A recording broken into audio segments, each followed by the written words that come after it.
गुजरात विधानसभा अध्यक्ष और बनास डेयरी के अध्यक्ष शंकरभाई चौधरी ने थराद के खिमाणा में बनास मृदा परीक्षण प्रयोगशाला, Banas save soil farmer producer company और बनास जैव उर्वरक अनुसंधान और विकास प्रयोगशाला का उद्घाटन किया। इस उद्घाटन में बड़ी संख्या में स्थानीय किसान मौजूद थे। देश की एकमात्र मृदा स्वास्थ्य प्रयोगशाला आने वाले वर्षों में थराद में शुरू की जाएगी और बनास की मिट्टी को पुनर्जीवित करने में प्रमुख भूमिका निभाएगी।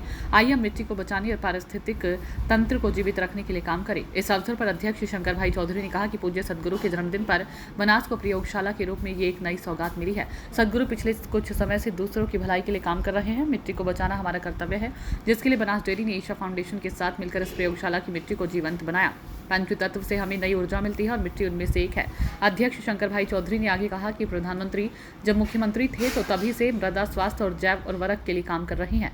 आनंद कृषि विश्वविद्यालय द्वारा विकसित जैव उर्वरक का परिणाम है आज हमारे जिले के खिमाणा में तरल जैव उर्वरक का निर्माण शुरू हो गया है, जो हमें रासायनिक खाद से मुक्ति दिलाएगा। पेड़ों की पत्तियां और जानवरों का मल हमारी पृथ्वी का भोजन है।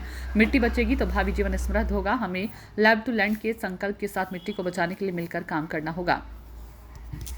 આજની સોઇલ હેલ્થ માટેની ભારતની અતિ આધુનિક એવી જે લેબ, જેમાં માટીની જીવંતતાને પણ ચકાસી શકાય તેવી આ લેબ એ આપણા ગુજરાતની અંદર આપણા થરાદમાં આજે બની રહી છે। દેશના પ્રધાનમંત્રી મોદી સાહેબ મુખ્યમંત્રી હતા ત્યારે સોઇલ હેલ્થ કાર્ડ તેનો કન્સેપ્ટ લાવ્યા હતા।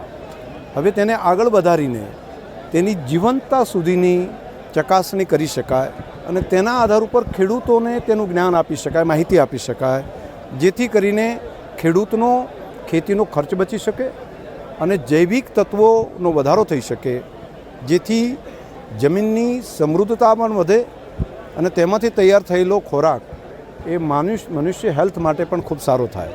બીજું, આણંદ યુનિવર્સિટીએ બાયો ફર્ટિલાઇઝર માટેની શરૂઆત આજથી 15 વર્ષ પહેલાં મોદી સાહેબ અહીંયા મુખ્યમંત્રી હતા ત્યારે કરી હતી।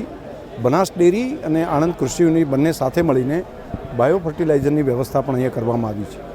ઈશા ફાઉન્ડેશન અને સદગુરુએ સેવ સોઇલ અભિયાનના માધ્યમથી જમીન બચાવવા માટેનું મહા અભિયાન લીધું। આજે સદગુરુનો જન્મદિવસ છે અને એમના જન્મદિવસ આજે એમને બધા ખેડૂતોએ પણ ખૂબ શુભકામનાઓ પાઠવી છે કે ભારતની ધરતી ઉપર, આ બનાસકાંઠાની ધરતી ઉપર જમીનની સમૃદ્ધતા વધારવા માટેનું કામ અહીંયાથી થશે। તેના માટેનો એક એફપીઓ પણ ખેડૂતોને જોડવા માટેનું તેની પણ શરૂઆત ફાર્મર પ્રોડ્યુસર ઓર્ગેનાઇઝેશનની પણ આજે કરી છે।